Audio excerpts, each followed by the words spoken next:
Hi, my name is Emily Ewing, back again with the always awesome Carol Hodge, and this is Ewing and Hodge Chat. The Musicians Union is the UK trade union for all musicians, representing over 33,000 musicians across the UK, working in all sectors of the music business, negotiating on behalf of members and offering a wide range of support services. Our special guest today, here to tell us even more about the Musicians Union, is Regional Officer for the MU in the Midlands. It's Benson! Yay! So, Ben, can you tell us about the history of the Musicians Union, how it all started and why it started? Well, first of all, thanks a lot for inviting us onto the podcast to talk about the MU and all things musical. The MU in its current form was founded in 1893. Joseph B. Williams, and he described the union as a protection union, one that will protect us from unscrupulous employers and also from ourselves. And could we say that much has changed since then? It's got the history goes quite far back, which is quite surprising. Mm-hmm. So, but as you are the regional officer in the Midlands for the MU, and there's regional officers all over the UK for the MU members from London, Scotland and Northern Ireland. So what is a regional officer's role for members in the Musician Union? What do you do? So we're headquartered down in London, and we have 6 regional and national offices. So the Midlands region, it covers quite a large geographical area. The office is in the Jewellery Quarter in Birmingham. And my role is to do with recruitment and retention of members, dealing with requests for legal advice and assistance, and requests for contract advice for members that are offered different kinds of deals, inquiries relating to employment, whether that's disciplinary or grievance, representing members in those sort of scenarios. And then, advice on copyright, co-write agreements. So it kind of, lots of different sort of roles. Yeah. So a lot of the stuff people can find on the Musicians Union website, because I think, because I've obviously contacted you before about contracts and things, is you have like basic layouts of kind of what to expect on contracts or co-write agreements. You kind of already have that on the website. Yeah. I mean, there's an awful lot of information on the website, and it can be a bit overwhelming if you're looking there as a member. But hopefully, when you get in touch with the regional office, we can help you to sort of, navigate that advice, because there's obviously quite a lot of things to go through. But the template contracts, and you've mentioned the song share agreement, is a really simple agreement. It's one side of A4, and it's fundamental. It's so important that songwriters are aware of songwrites, copyright in those songs, how long the copyright lasts for, and how fundamental it is to get that song share done right at the start. I mean, from your point of view, is it sometimes surprising what people or musicians approach you with? Like with agreements, you think they'd should know it, but... No. Because, I was in, I've been in several different bands, and the first sort of original band I was in, sort of late 90s, early noughties, I was a young musician myself, wanting to get the band signed. I didn't know what that meant. I would have signed anything that, someone put in front of us. And, whatever members bring to us, you never view it through that sort of, that lens of naivety, if you want to use that expression. Because it's, as musicians, we're not trained legally. We don't look at contracts. We don't read small print. So, we never look at an inquiry in that way,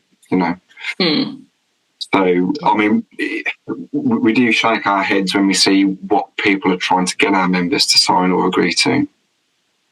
Definitely. So I'm intrigued by, so obviously you said, you've been in the industry for at least 20 years or so. What's different about record contracts now compared to, say, 20 years ago? What's happened to the terms or like the expectations? I mean, I'd say the biggest change in that period has obviously been the switch to digital. So, as I mentioned, and it's probably similar with bands that you've been in, that, in those days, you'd be asking fans to fill out a mailing list at a gig, and you'd collect it all up at the end, and you'd have a physical copy somewhere. You'd be getting, CDs printed, possibly vinyl, even though that was going out at that point, maybe even tapes. And in the main, digital distribution didn't really exist at that point. And it's obviously revolutionised the way that consumers, access music and consume music and pay for music. And that's kind of reflected in the types of deals that we see offered to our members.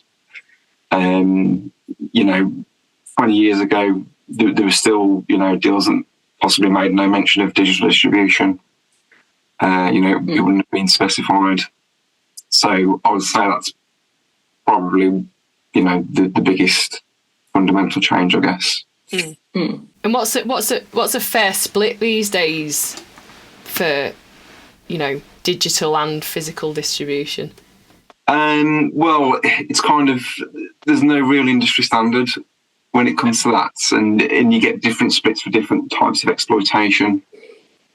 So if we took a publishing deal, for example, it's still a 50-50 deal on income for publishing might be considered, whereas if it's income from synchronisation fees, an 80-20 split might be something more reasonable to negotiate. If you have management, they'll be looking at 20% gross, or negotiating from that point. If it's from live income, you want it to be based on gross profit or net income even, so you don't lose out. So it's always about the income stream that the commission is being taken from, and you wouldn't have the same royalty rate against all income necessarily. It would depend on the income stream that's being taken from. It's one of the things that I love about the Musicians Union. Carol and I are members, is that we can go to the Musicians Union for advice if you are unsure about splits or anything like that. The regional office will guide you in the right direction. Or yeah, that's it. I mean, even if we don't have all of the answers, because let's face it, it's a complex, global industry that we're looking to work in. We can still advise on, points to negotiate on, or if something is, just inherently a bad deal, we'll say that, and walk away. But if we can go back to something like the song share agreements, do you know how long the copyright in a song lasts for under UK? 70 years. Right? Yeah, it's live. Wrong. 70 years. I know, that's right, but it's the life of the author plus 70 years. Yeah. Right, okay. Which is incredible when you think about it. If you write or co-write a successful song at any point in your career, then the copyright lasts at this point in time under current legislation for the life of the author plus 70 years. Oh, gosh. Now, if the three of us today co-write a song, then the copyright at this point in time lasts for the life of the longest surviving co-author. Yeah. For 70 years. So I'm kind of seeing like the plot of a film starting here with this scenario. Yeah. Like, yeah. So we'll survive. So the song share agreement, and we do get, lots of inquiries to do with ownership of songs and co-writes and agreed splits. It's fundamental that if we were going to sit down as a songwriting team today, that we would formalise any informal agreement we had. So if we agreed on an equal split of, words and the music, or, combination of the two, then, we would write that down. We would ideally use the M3 song share agreement that's available freely on our website. And that would determine, the split of the income from exploitation of the song rights throughout the life of copyright. So say we'd done this like battle royale, like we'd written a song together, and then there was the inevitable battle royale to see who's the last surviving songwriter. Say that had taken place 150 years ago. What's then the case now? So say I wanted to do what Weezer have done recently and take like loads of classical music and use it in my songs. Am I able to do that completely copyright free? So I maintain all the royalties for all the, the plays and streams and physical manufacturing of those songs? Yeah, so basically once something is out of copyright, it becomes what's called public domain. Which is essentially, free to use. Yeah. But there's nothing to stop you, crediting the original artist. We would always recommend that. But yeah, once it's public domain, it's no longer protected by copyright. So if you want to incorporate public domain stuff into your new works, then you can do that. Yeah. Very fascinating. I know a few musicians who aren't part of the Musicians Union. So for anyone who doesn't know or who might be thinking about joining a union like the Musicians Union, why is joining like the MU important for musicians? Wow, that's a very good question. So just talking about the contracts. So, for example, if you're in the MU and you're offered a deal, whether it's a record deal, a publishing deal, management, merchandise, whatever it might be, you can bring that to the Musicians Union, and we offer what's called the Contract Advisory Service, which is 1 free hour of qualified legal advice on those deals. So if we were, again, let's say we're a trio of writers, and we're offered a publishing deal whereby we assign copyright in our songs and our works for the lifetime of copyright. But in return, we don't get any kind of advance, and we only get a share in profit if any is made. That kind of deal would not necessarily be in our long-term interests. And, as a member of the MU, you can bring that to the MU and get the advice on it. And we would likely say the basis of this deal is, obviously the terms aren't fair, the commercial terms aren't in your interests. But, many musicians have done that in the past. And when you assign your rights, you effectively transfer them to another entity.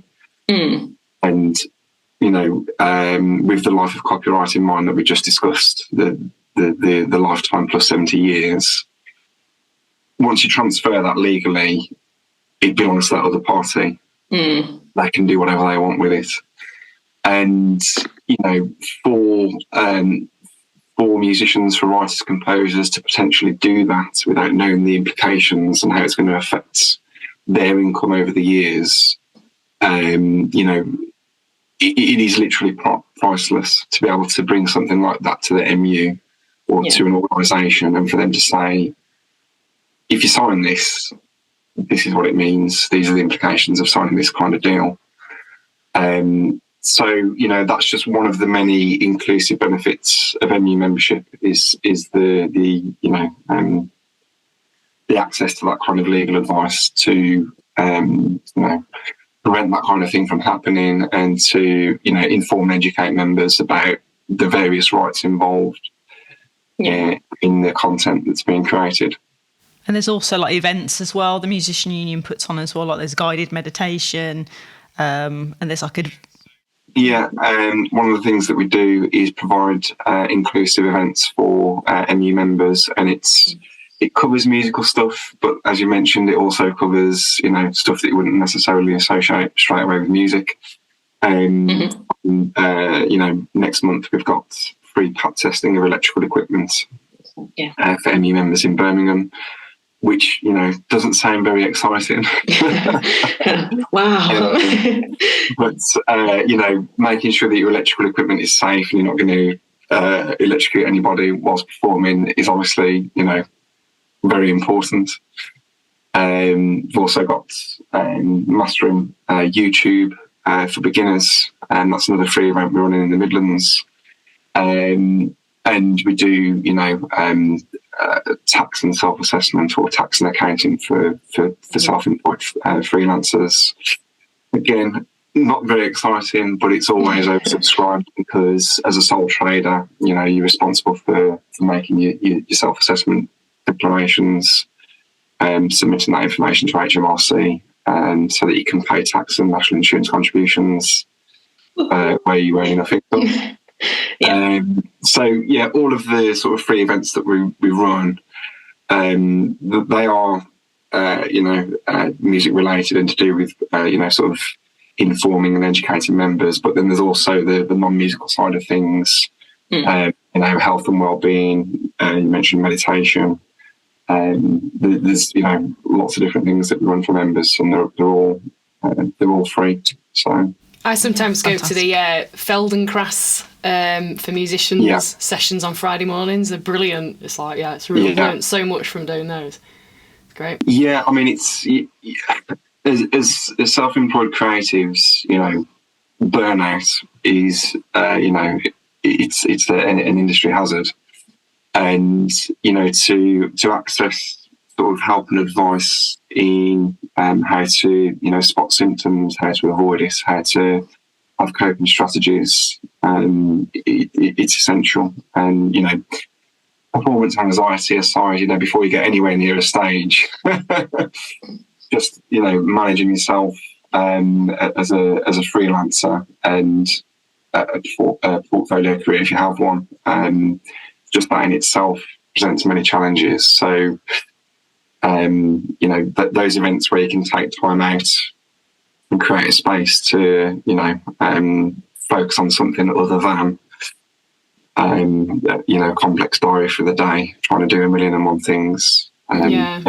Really useful. It's nice. Those workshops are really nice because it helps foster a little bit of a sense of community. Because being a self-employed musician, I mean, and I do everything myself. I'm my own booking agent and manager and promoter, and I run a record label and obviously rehearse and write and perform. It can get quite lonely and you sort of feel like an island a lot of the time. So it's good to just be on, like a Zoom call with other people, knowing you're not the only one. It's funny, I mentioned the pad testing. I mean, obviously members bring in the electrical gear, and we do see some really dodgy stuff that comes in. But the networking thing is probably the best thing about these events. It's musicians getting together, finding out that they were in the same band 10, 20 years ago, or establishing the degrees of separation that most people within a region have worked with fellow musicians at some point in a career. So getting together and having a chat and having that feeling of community, sharing those struggles as well that we all, those challenges that we all face. There's obviously a direct benefit in that. So it's nice to be able to put these events on and get our members together to share those things.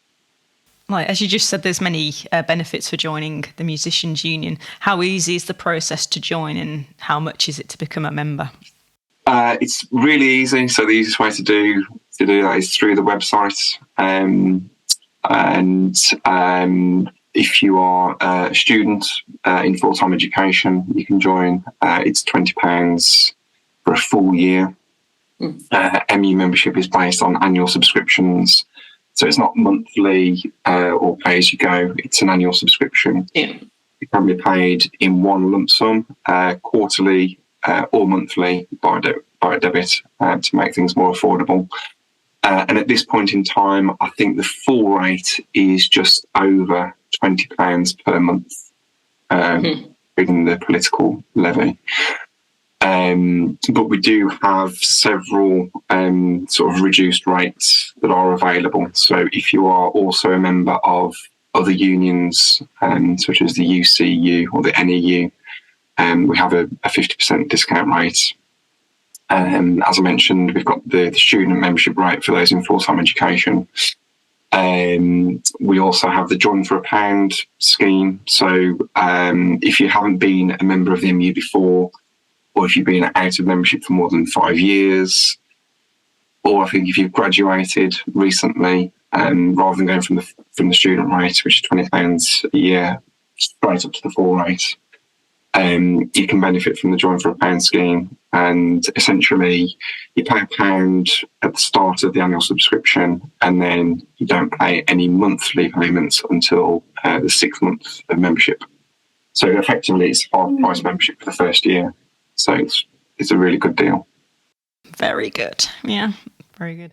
Petitions. So things like protecting the BBC, fixing streaming and composers against buyouts. So tell us about campaigns and petitions. Why are they important? How do people get involved? It's a really good question. And